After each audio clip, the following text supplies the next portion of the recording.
You don't have to say it. Namaste and welcome to our first episode of our YouGa Podcast since we've rebranded from Focus and Flow Yoga. And I've got none other than the Brett Scott here today with us. Hello, Welcome. Thank you. Thank you very much. Excited Thank to you be for here. coming. Yeah, your first ever episode. That's right. Mm. And It's going to be a super one. I'm sure Superman. And I do have to give credit to Brett. He was the brain behind the name YouGa. Accidentally, but yes, definitely. Synchronistically. Let's put Synchronistic, it that I like way. that. Yeah. And actually, not that we necessarily said we're going to talk about this, but I would say to you, intuitively, I got the idea, and you went, I don't know about that, and then later on you went, actually, I do like that.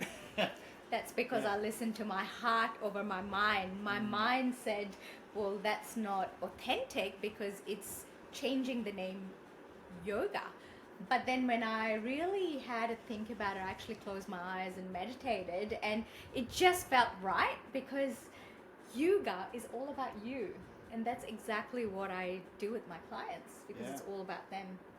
And actually, I'll tell you how I got the intuitive idea was when Praveena explained what it is that she actually has done with her businesses in yoga, meditation, breath work, and the other modalities that you do, especially on the yoga. You said to me, probably the biggest difference is I'm not the guru. I don't treat myself as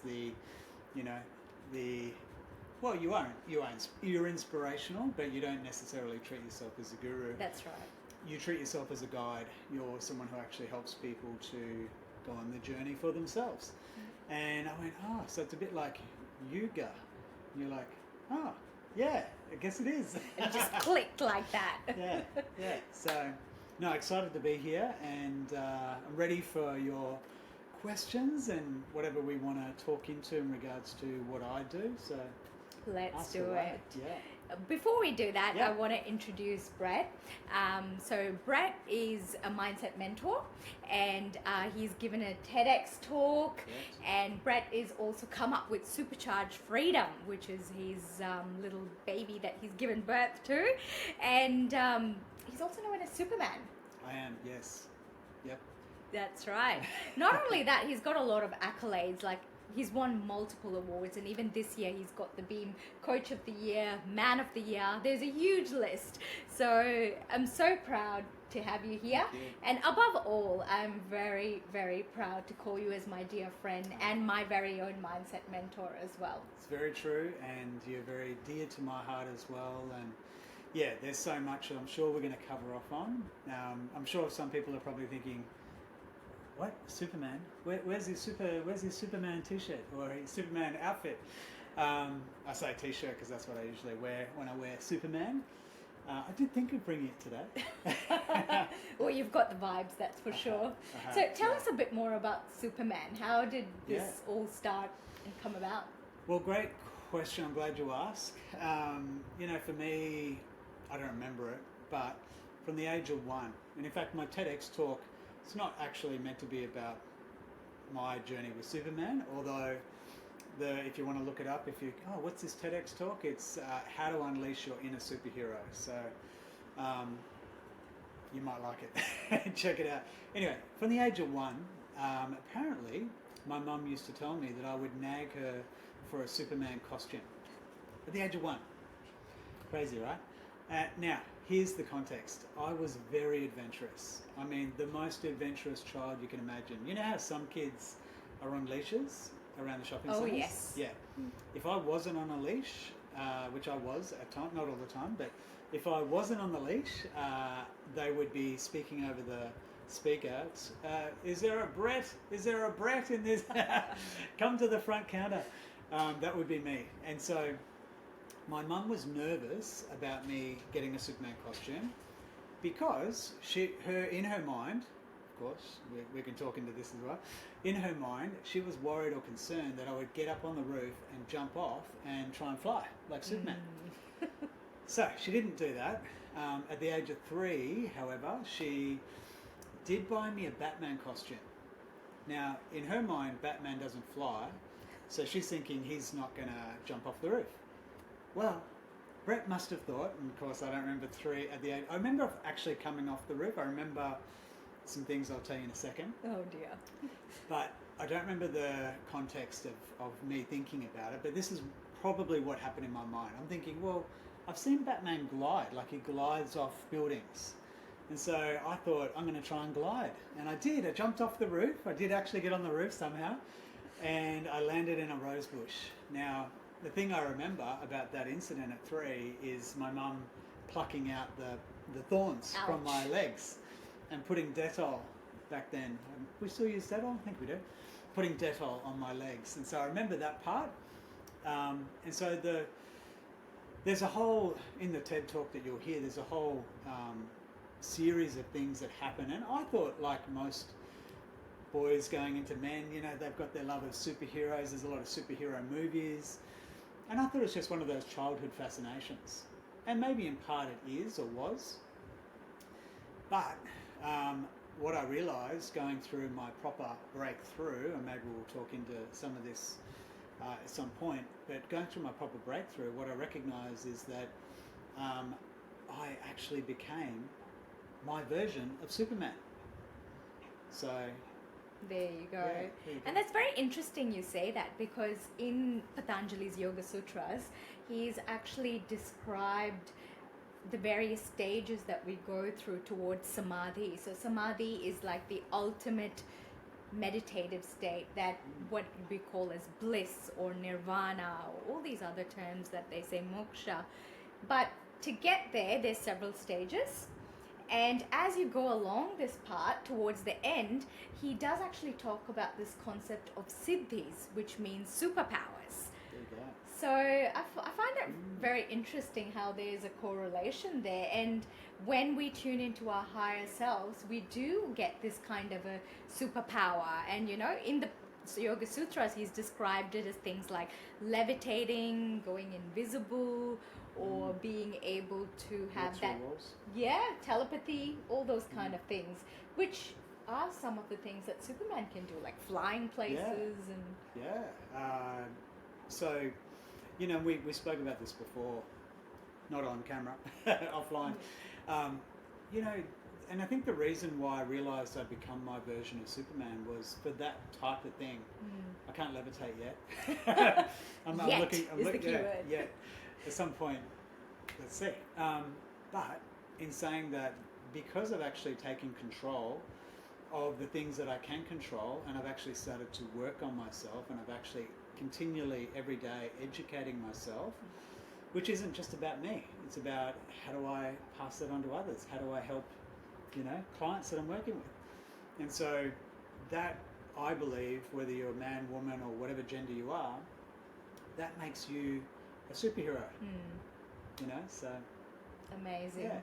So when we talk about like you know, like us helping ourselves and then helping our clients, this whole concept of who are you, like what is our purpose, or if we were to go back to the Sanskrit terms, the concept of dharma, which is life purpose. So did Superman have a purpose? Do you know, well, the story of Superman, absolutely. You know, he went from being mild-mannered Clark Kent, which was kind of the, you know, for me, I did a photo shoot where I got the idea because my photographer said, hey, bring some fun stuff. And I'm thinking, what, Hawaiian shirts? I don't know, what fun stuff. And the only thing I could see that was fun was my Superman t-shirt in my wardrobe. And I got the idea of doing this Clark Kent turning into Superman. Now that photo went viral, not just with my friends, but actually went viral online.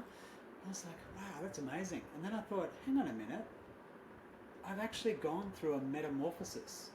And so the idea of Clark Kent turning into Superman is kind of that metamorphosis from, you know, meek, mild-mannered man into this Superman. And so I realised I'd become, or was becoming, my version of Superman. And what that actually means in regards to purpose is, I think when you get more on purpose, and we can talk into that, is you start to realise that there are elements of you that either need to be upgraded, need to be found, they're probably, I mean, you know this, they're already always there, but we've got to discover them for ourselves and realize that actually this is a part of me that perhaps there's going to be a more positive element that allows me to move forward towards what my purpose might be. And that word purpose, I think, and I'm sure you've experienced it with your clients, it's a sticky one because people think, and they get so caught up in their head thinking, it's such a big idea, like what is my purpose? It's almost like saying, what's the reason for me being alive? Exactly. Yeah, because I personally have come across a few clients who in the real world are deemed very successful because they've made lots of money, they've climbed several ladders up their career, they're at the top of their field, they've got all this recognition, won all these awards, but then they're looking for something more. They actually told me that they feel an emptiness. How does that happen? This is a great question, and the reason I think it's great from my perspective is, as you said at the very beginning, I've won a lot of awards, and I continue to keep moving towards that. Awards don't make the man, right? Awards are great, and they add to your credibility for, you know, if you're in your own business, and, you know, even if you're working for a company and you do great things, of course it's great, the accolades are great, but that's not success. Now, when I first started the journey, when I had my proper breakthrough at the age of 43, I remember when I realised I was going to be successful this time, it was literally a thought in my head. I remember asking God, okay, but why did I have to wait until I was in my 40s? I wanted to be successful in my 20s, in my 30s, and I've certainly done things that I now would say were very successful, but back then I didn't deem them as being quite successful. And so I'm going to get to this point of being fulfilled, right? Because I won the #1 residential salesperson in real estate in Victoria, #1 award for that, and I wasn't fulfilled, right?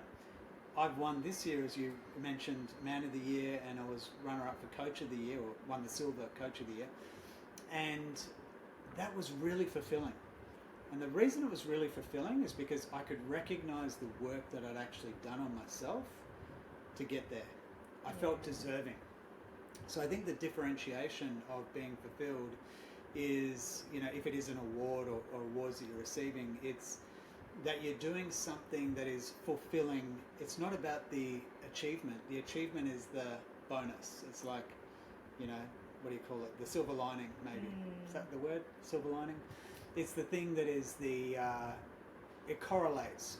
So it's the inner part of you versus the external. It's the same with happiness. You know, people, you know, that, what do they call it? The pursuit of happiness. Yes. But actually, it's not anything you find outside. People are searching for it outside. Seems very elusive. This is going to make me happy. This person's going to make me happy.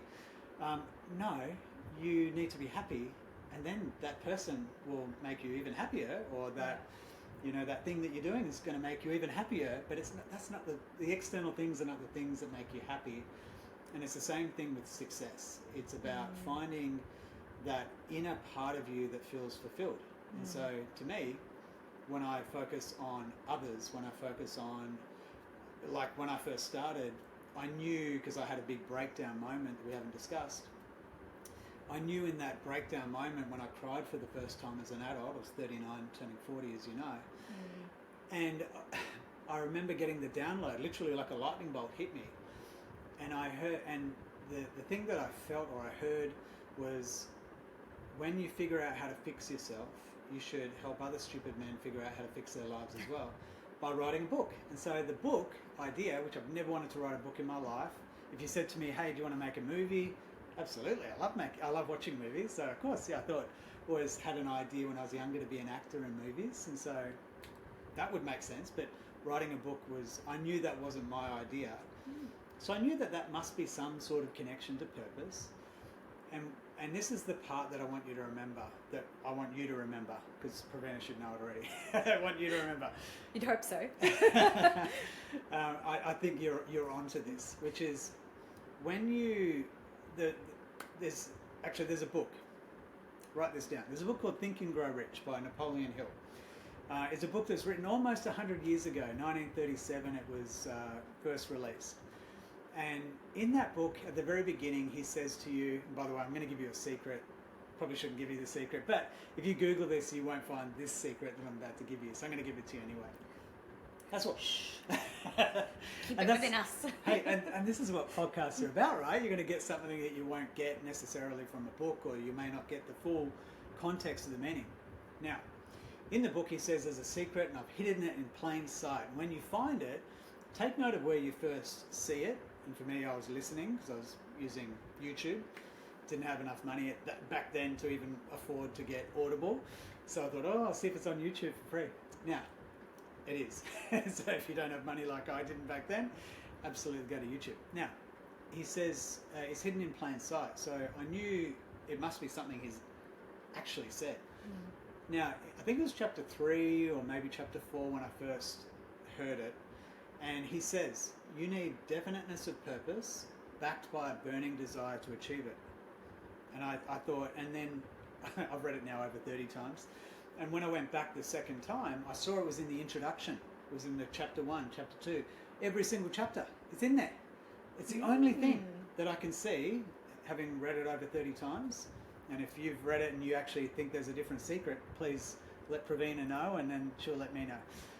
And so when I first understood this, that this was the secret, I thought, okay, well, I've got the definiteness of purpose. I think it's the book. I've got to write this book. And not just any book. I've got to write a book that's a New York Times, Wall Street Journal, best-selling book. It's going to sell over 10 million copies. It's going to earn me a lot of money, byproduct. And we're still not there, by the way. I've released my book, but that's a whole nother... And it's a great one too. I've read it. Anyway, the point was that I knew I had definiteness of purpose, but I didn't have a burning desire to achieve it. Here's the secret. How do you get a burning desire to achieve your definiteness of purpose? Because I did not have a burning desire, and I was questioning, how do you get it? Now, this is how I found it. Every day, I kept doing something that moved me towards that definiteness of purpose. So whatever it is for you that you think is definiteness of purpose, it could be your passion, it could be something that you enjoy, it could be joy that someone else or other people are receiving. You've got to just take action. When we think about the law of attraction, the words in attraction at the end, action. You've got to take action towards that definiteness of purpose, and I promise you, you can't not get a burning desire. Because you start to see that, I'm actually getting some traction. You're in momentum.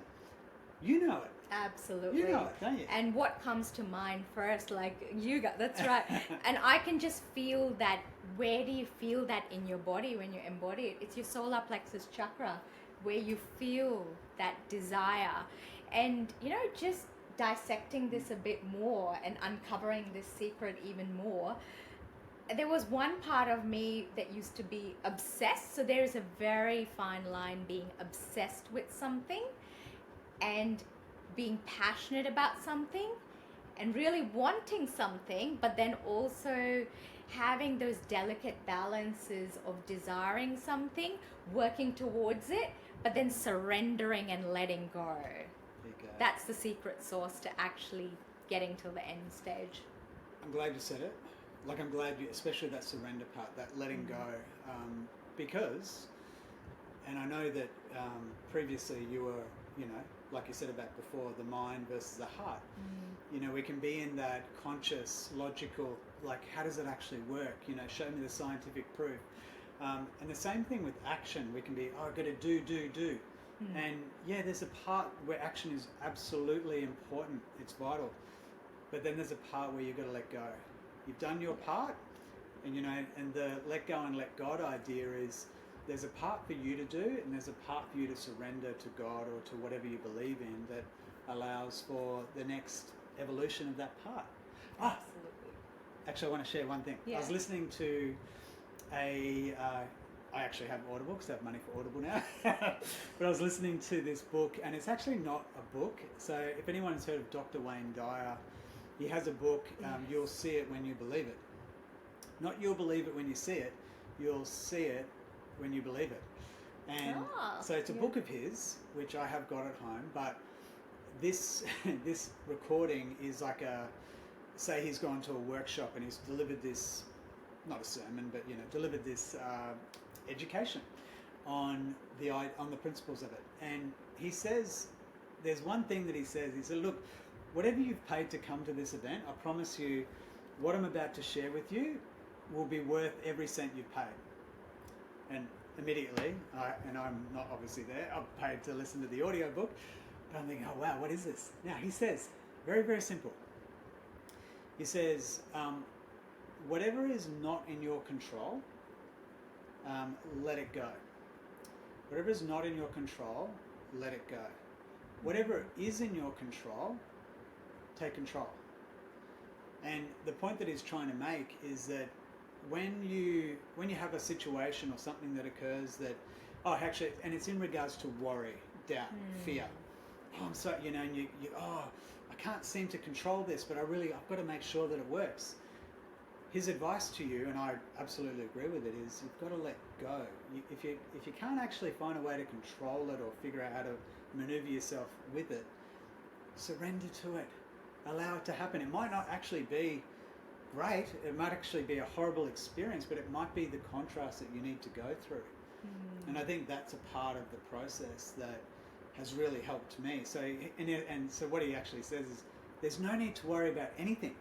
Because if you're worried about something and you can control it, well, guess what? You can control it. So just control it. There you go. Yeah. Beautiful. Yeah.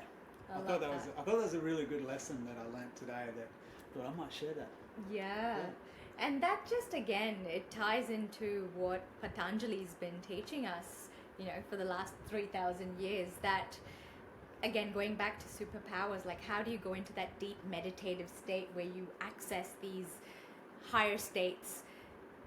He sort of explains, again, this is just my interpretation of it, but there is a lot of evidence behind this as well. So if I were to put it in real simple language, for our heart, we've all seen the ECG, so it goes something like this. For the mind, ideally, we want our mind to have very few fluctuations. So we don't want to be guilt, anger, so a lot of happiness. We don't want too much of those fluctuations when it comes to the waves in our mind. So all of this just ties in together so beautifully, whether it's, ancient yoga wisdom or modern philosophies. Yeah. So they all say the same thing. And even with your original business, focus and flow. That's what it is. Focus, do what you can, and whatever you can't do, just let it go and allow yourself to flow with the river. Absolutely. And even going a bit off course, it's not really in regards to yoga necessarily, but there's a person called Abraham Hicks. And in Abraham Hicks' original teachings with the law of attraction, it's the same thing. It's like, don't try and paddle your way up the river. Like, don't do it. Like, because what's going to happen eventually, at some point, you're going to run out of energy and you're going to start to eventually flow backwards anyway. So you're better off turning around and just going with the flow of the river. Yeah. So again, going back to our ego or our sense of self. Yeah. So there's a lot of words of being selfless, selfish. It all ties in back to self, which is your ego. And what is the role of the ego, or where is the balance between being selfless and selfish? Good question. And mine might not be as researched as yours, through the work that you do, but I would say to you, in the experiences that I've had and the readings that I've read, the books that I've read, listened to primarily, I would say to you that my idea of, and I sometimes refer to myself as, I've operated from a really negative standpoint of being selfish. Everything's about me, to the point where my marriage ended. It was my fault. Often, and I'm stereotyping here, but often women will talk about an experience of their marriage that has had a demise, and not always, of course, I'm generalizing, but the demise has been because the man has not been the man. He's been the one that's fallen down, and not always does he even admit that, and he goes through life maybe repeating the patterns. for me, it was the biggest lesson. It was the most beautiful lesson. My breakdown moment, not in the moment, but certainly afterwards, now that I can look back at it, is the best thing that ever happened to me. Because what happened to me was it allowed me to take responsibility. And in the process, what happens is it's almost like, with regards to ego, it's almost like I had to get to a point 4 years later where I started to become selfish again. But when I say selfish, I should change the word to self-love or self-care or self-respect. And giving myself, like filling up my own cup is a term that's often used, Yes. so that I can overflow. And because that's what I love to do now, I love to help others. But if I don't love and look after myself first, then I can't do that. And so how does that correlate with ego, or the understanding of ego? Because for me, like a lot of people, I think ego has a bad rap. It does. Like ego is, considered, oh, you're too egotistical. Oh, the person's so egocentric. Well, being egocentric is actually probably good in part, and it's finding the balance. It's what helps us survive. It's our ego. Yeah. I mean, we can't be a human being without having an ego, to a point. And so when I think about people like Mother Teresa or Gandhi or anyone who's been really ultra selfless, right, completely, and when they've done that, even though I'm sort of, let's call them a martyr in some way, like they're just totally fixated on helping people or the community or the world, and often they're the most powerful people. But the beautiful thing, if we're using those two people as an example, and of course I didn't know them personally, and I'm only going off what I've read or heard, they weren't selfless. Like, they still looked after themselves. They didn't completely, but they would do what was necessary to the point where it might be detrimental to them. And so, and even in that, it's like you can make a decision if that's your purpose, and if you feel really like in your heart of hearts, like that's the thing, or in your solar plexus, that's the thing that I've actually got to do. Absolutely, I've probably not told you this. In 2021, actually, you might know context to this story, but I haven't told you specifically. I'm pretty sure. In 2021, and this is to do with ego. In 2021, I had a friend who was a high-level men's coach, and he and I were doing work together and studying together, and we'd become good mates. And this was during the 2020, 2021, what was happening around that time? COVID. COVID, yep. So, yes, life-changing for a lot of people. Yeah. And so there were people in that time, and still are, that have their point of view that the government and the elites are all out to get us. Might be some truth to that. And then there's the people who are like, the government's trying to help us, they're doing their best, like we need to do whatever they suggest we should do. And I would say to you, in that particular period with my mate, I was leaning into the government's out to get us. And I didn't get the vaccine for, until I had to go to America, and I wasn't going to get the vaccine. But this is not by the way, just to be clear, this is not a who's right or who's wrong. The point in this for the ego was that at one point I had a couple of friends who I'd posted on social media something that was quite, you need to blah, blah, blah. And someone said, hey, you're gaslighting. And I had to type into Google, what is gaslighting? I heard the word, but I didn't know what it was and why they're referring to me as a gaslighter. And I looked it up and I thought, oh my gosh, surely that's not me. I'm not that type of person. But I read the post again and I went, that actually is gaslighting. And I said to myself, is this who I want to be? Is this how I want to show up? And just to be clear, I was really conscious, am I wanting to be liked, or am I wanting to stand for something that's important to me? And I said to myself, I want to stand for love, and I want to actually be able to fulfill my mission, whatever that is. Like, I have an idea of what it is, but it keeps growing. It keeps becoming bigger. Amazing. And so I made a decision that I needed to pull away from having my say online. I said to them, look, I've got an opinion, And if you want to know what my opinion is, of course, feel free to ask me offline. But I'm not going to be sharing any of these posts about whether, government's right or wrong. And I said, I'm going to stand for love. Now, my friend at that point said to me that I stand for nothing if I don't stand for one of these sides. And I said, I stand for love. And his response was, no. And we ended our friendship there. But the point I'm trying to make is that I made a stand for myself. It doesn't matter that nobody understands, or this particular friend doesn't understand what I'm standing for. What's important is that I know what I'm standing for. Absolutely. And from that point on, my business exploded. There what you a go. surprise. Yeah. It all goes back to being authentic, isn't it? Yeah. Yeah, and sometimes you're going to lose people. Sometimes you're going to have even family that just don't see your perspective, your point of view, or don't like what it is you're doing because it's triggering them in some ways. And I would say to you, if you've made a decision that you want to do something purposeful, then you're going to have to make a decision that some things are going to fall away, relationships included. Absolutely. And it's all just this beautiful process of peeling those onion layers and just uncovering our true selves, because there's a word that you use, trigger. So why do we get triggered? Because it's those parts of ourselves that we haven't healed, that we have some emotional connection to, or some event, whether big or small, might have happened in our childhood.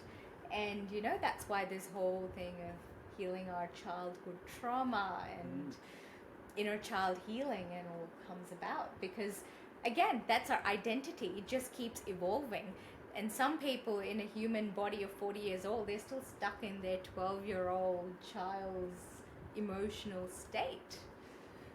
Actually, I'm going to share one thing just to add to that. Yeah.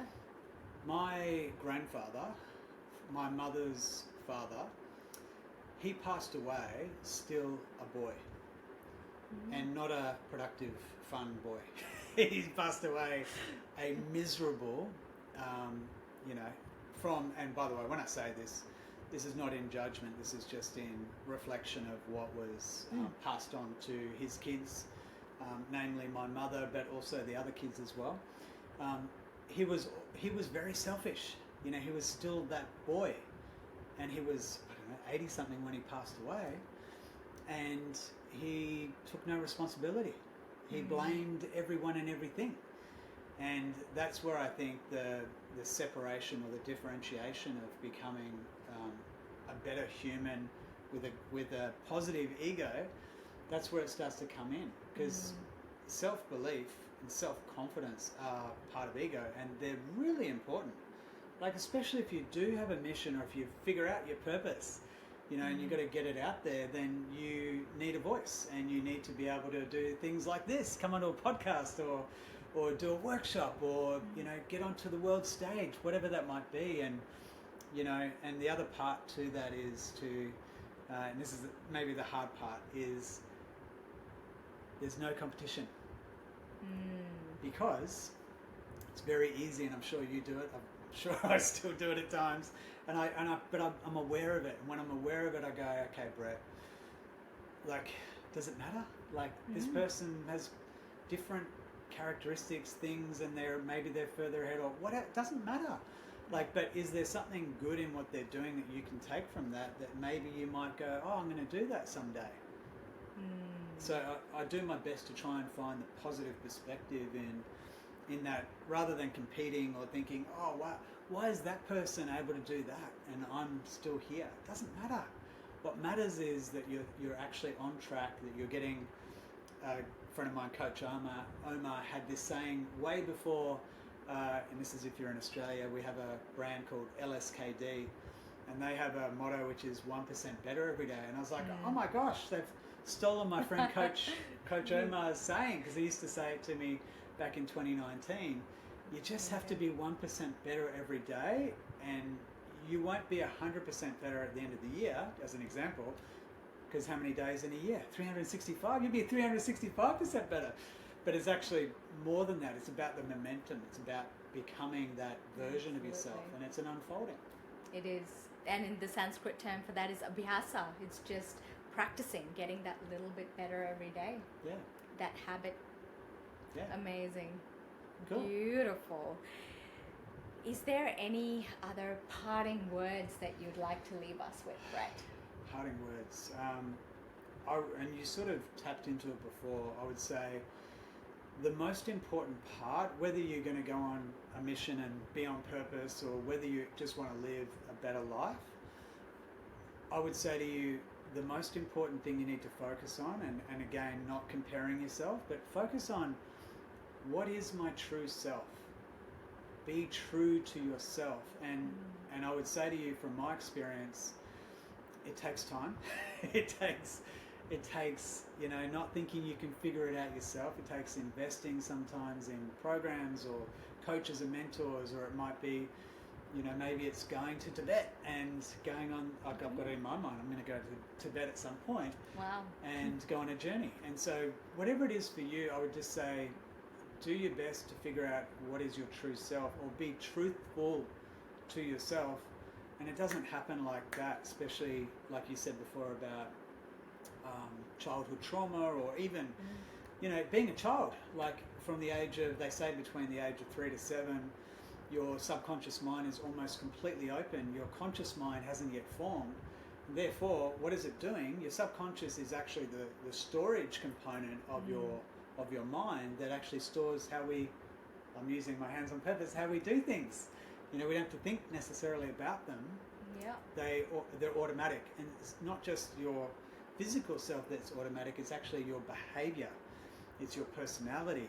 We say, oh, that's just my personality. Yeah, at the moment. Do you want a new personality? I'm telling you, you can have new elements of your personality. And so that comes via getting truthful with yourself. And so I would say the last thing I'd say to you is go on a journey and discover who the true you is. And I promise you, life will actually open up. I love what you've just said.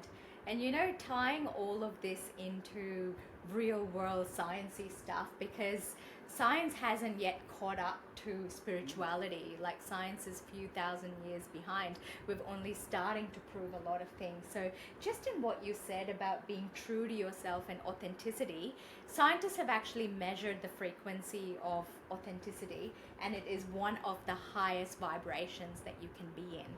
So do you know how much more than even happiness? Happiness is a very high vibration. Yeah, what's the numbers? 400%. There you go. 400% higher if you're in authenticity. And I would say to you, and actually just have a think about this when you're watching people who you might admire, or even if you don't admire them, you think, how does that person have such a big following? Even if you don't like them, it's because they're being authentic. 100%. Yeah. And throwing in another scientific fact to what you just concluded with as well, is with the subconscious. So we have an average of around 60,000 thoughts a day. Yeah. 90% of that comes from your subconscious. Yeah. That's actually a bit scary when you think about it. So it's like 90% of what you thought about yesterday is what you are thinking about today. And unless you move it into your consciousness. Yeah. And here's the other part to it. How much can we process? Like how many bits of information, if we're talking scientific, 40 bits per second is all you can process as a conscious thinker. So, and that hit home to me and this is the they've measured, so that's the measurement of the conscious mind. The measurement of the subconscious mind, the operating speed, get this, 40 million bits per second. 40 Crazy. bits per second versus 40 million bits per second. Such a big gap. So how on earth do you think you can overpower, if you're not consciously going through a process? You can't, and this is why I said you can't just say, oh yeah, I'm going to be truthful now, and expect that you're going to be truthful. You just can't do it. And if you can, make sure you teach me. Absolutely. And that's why the work that Brett and I do, we think it's so important, because the mind is where everything begins and ends, and that is how you can change your life. So, Brett being a mindset coach, mentor, and through yoga, using ancient wisdom because yoga is all about the mind. Like, a lot of people think it's just twisting yourself into a pretzel, asanas. That's only 150 years down the timeline of yoga. the whole concept of yoga, as per Patanjali or even the Bhagavad Gita, it all starts with the mind. Yeah. And so, tell us Yeah. a bit about how our audience can reach you, Brett, to have more conversations. They can't. No. Oh, They have very to come- exclusive. No, if you are keen to reach out, you can find me on social media. It's at the Brett Scott, both with double T, Brett Scott. Otherwise, superchargedfreedom.com or brettdscott.com. Otherwise, reach out to Praveena and say, hey, who was that guy that was talking about Superman? And she'll point you in my direction. Amazing. Yeah. Thank you so much, Brett, Thank for you. joining us today. No It's been a worries. pleasure. You too. Thank you.